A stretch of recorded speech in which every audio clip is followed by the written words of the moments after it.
Ninguém o tocou. Ninguém soube se chorá-lo, porque nunca morreu. Marcus Lee ainda está lá, sem alma, sem tempo. O corpo perfeito preso. Uma célula impede.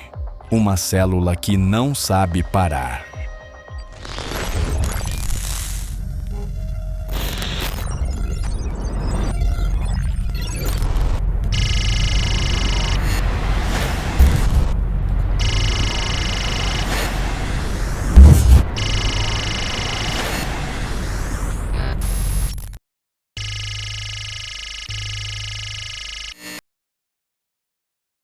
O primeiro cadáver que não morreu foi velado em silêncio. Chamava-se Marcus Lee. Ninguém chorou. Ninguém rezou. Ninguém soube o que fazer com ele. Ainda jaz em uma cápsula de observação, com os olhos fechados e o coração batendo em um ritmo perfeito. Foi declarado clinicamente morto no dia 2050.312. Desde então, seu corpo permanece intacto, sem putrefação, sem pulso elétrico cerebral, sem alma, talvez, mas vivo. Assim começou o rumor, não de uma ressurreição, mas de algo mais antigo, mais primitivo, mais exato. A ciência não celebrou a descoberta. Não podia, porque não a entendia. Tudo havia começado com uma doença, uma das mais cruéis. Huntington. Um erro genético que transforma o corpo humano em uma prisão líquida, onde os pensamentos se diluem e os músculos se tornam sombras. Uma promessa médica guiava o projeto em um centro secreto de pesquisa biomédica em Bethesda, Maryland.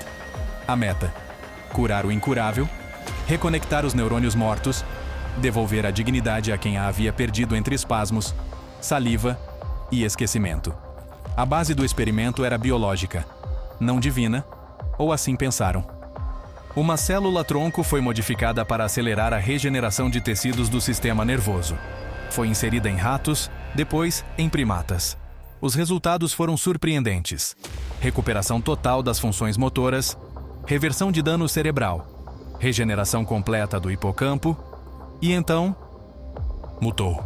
Uma variação imperceptível na cadeia de ARN, um acidente, uma célula diferente, um milagre, se ainda se acreditava nisso. Os cientistas não souberam em que momento aconteceu. Apenas notaram que, de repente, a célula não precisava de instruções.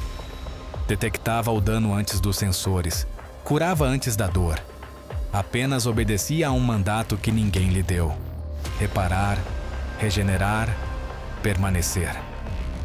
No início, usaram-na em humanos terminais, pessoas sem esperança. Um a um, voltaram da beira do abismo. Um homem com o cérebro fragmentado por um tumor falou como se nada tivesse acontecido. Uma jovem que estava entubada há 2 meses abriu os olhos. E não só lembrava seu nome, lembrava de tudo. E depois algo ainda mais difícil de explicar. O corpo não envelhecia. As células danificadas eram substituídas. As cicatrizes internas se apagavam. O desgaste natural do corpo humano simplesmente parava. Mas não era um retrocesso, não era juventude artificial, era outra coisa. A célula não rejuvenescia, apenas preservava. O corpo ficava congelado na versão mais estável e funcional que tivesse no momento de recebê-la. Se um paciente tinha 47 anos no momento da intervenção, continuava parecendo alguém de 47. Mas não se cansava, não adoecia, não se degradava. Era como se o corpo tivesse sido selado em sua última forma saudável. Não retrocedia no tempo, apenas deixava de avançar para a fragilidade. O medo não veio da manutenção, veio do que ocorreu depois. Um paciente foi declarado clinicamente morto, sem respiração, sem atividade cerebral, mas seu corpo continuava quente, funcional, como se o tempo não avançasse dentro dele. Após 4 dias, seus sinais vitais voltaram sem qualquer intervenção, como se a célula não pudesse aceitar que havia algo chamado fim. A imprensa o chamou a célula de Deus. Os cientistas evitaram o nome, mas nenhum o negou. Não era imortalidade, diziam. Era suspensão da entropia.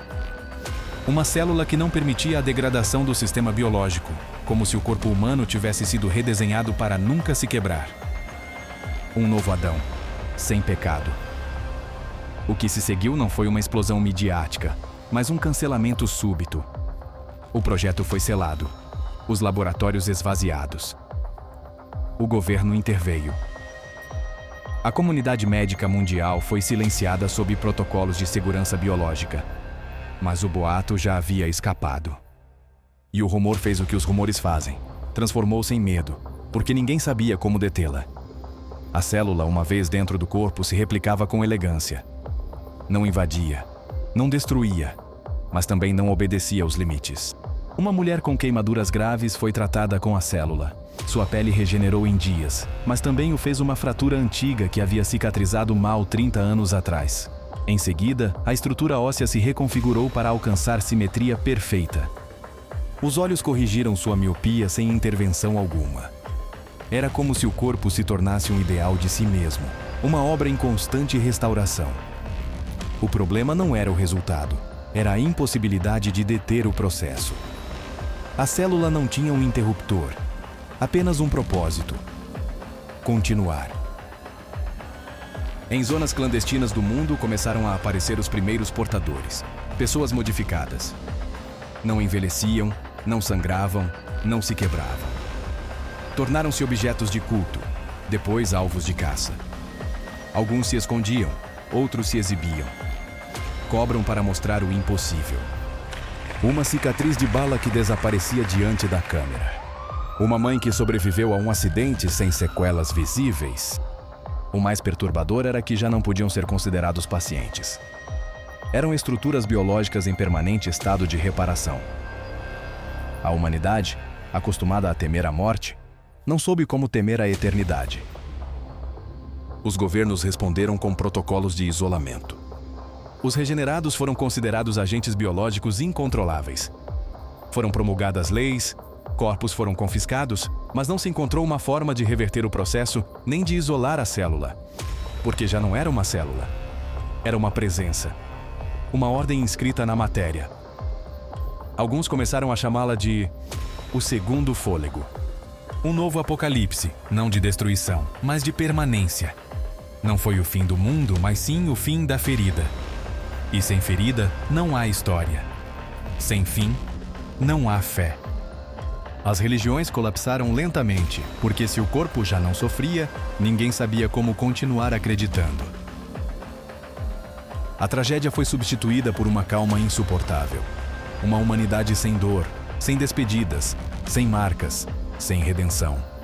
Décadas depois, alguns ainda continuam vivos, não por vontade, mas por incapacidade de deixar de estar. São corpos sem deterioração, presos em uma espiral de reparação eterna. Não adoecem, não se deformam, mas estão cansados, tão cansados quanto um planeta que gira sem motivo. Um deles escreveu uma frase: "A alma precisa de cicatrizes para saber que existiu." O que ocorreu em 20.500.312 não foi um milagre. Foi um erro biológico, um descuido, uma fenda microscópica na linguagem da vida. Não se inventou uma cura, criou-se uma sentença, um corpo sem fim, uma máquina orgânica de si mesma, uma eternidade sem propósito. Não construímos Deus, mas talvez sem querer o despertamos.